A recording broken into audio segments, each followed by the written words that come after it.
Geçen ay vermiştim. Hem de koli girdin dedim. Gel. Kabinem ben yok.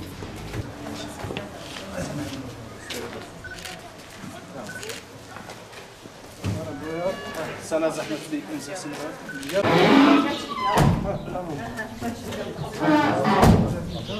Tamam. İnan akşama geldi, pişirecek yemeğim yok. Altta pişir. Allah razı olsun.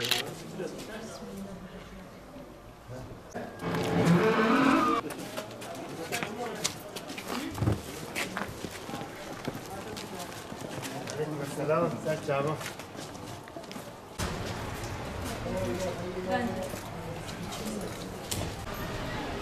Ne yardımıydı? Sırabilir miyim? Tabii. Bu umut kervanı olarak fakir olanlara dağıtıyoruz.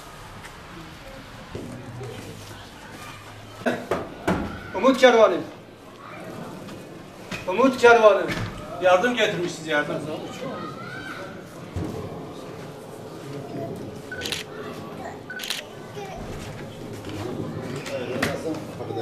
At. Sen at.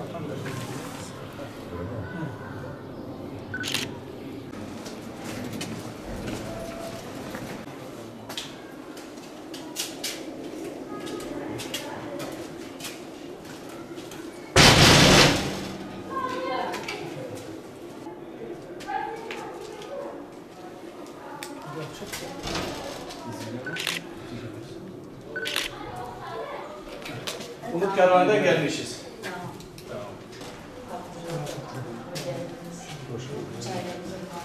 Sizin de mübarek olsun.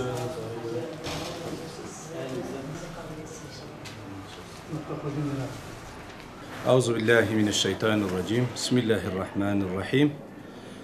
Biz Siirt Umut Kervanı olarak bu ayın 100'e yakın kırmızı et, gıda ve artı temizlik malzemesini biz fakirlere dağıttık. Bu çalışmada emeği geçen bütün kardeşlerimize ve gönüllü arkadaşlarımıza çok teşekkür ediyoruz. Ayrıca bu yardımda hayırsever olan, bizi arkada destek veren, yardımcı olanlara da burada sizin vesilenizle onlara da teşekkür ediyoruz. Gerçekten bu hayırda özellikle bu 3 ayların başlangıcıyla burada bütün hayırsever olan değerli insanlara biz seslendirmek istiyoruz. Bu tür size ne kadar bize yardımcı olsanız Allah'ın izniyle biz de bu fakirlere daha fazla ulaşırız ki şu anda elimizde en az 100'den fazla elimizde isim var ama maalesef bugün imkan olmadığından dolayı kısıtlı olarak yani bazı kişilere veriyoruz. Onun için biz bu önümüzde hem 3 ayları artı Ramazan ayıyla beraber bütün hayırseverlerini bu hayra ortak olmaya davet ediyoruz. Bir ailenin bize karşı gerçekten işte siz eğer bugün gelmeseydiniz bugün evde pişireceği bir şeyimiz olmadığını söyleyince gerçekten birçok duygulandık. Ve hatta bundan daha ötesi de olanlar da var.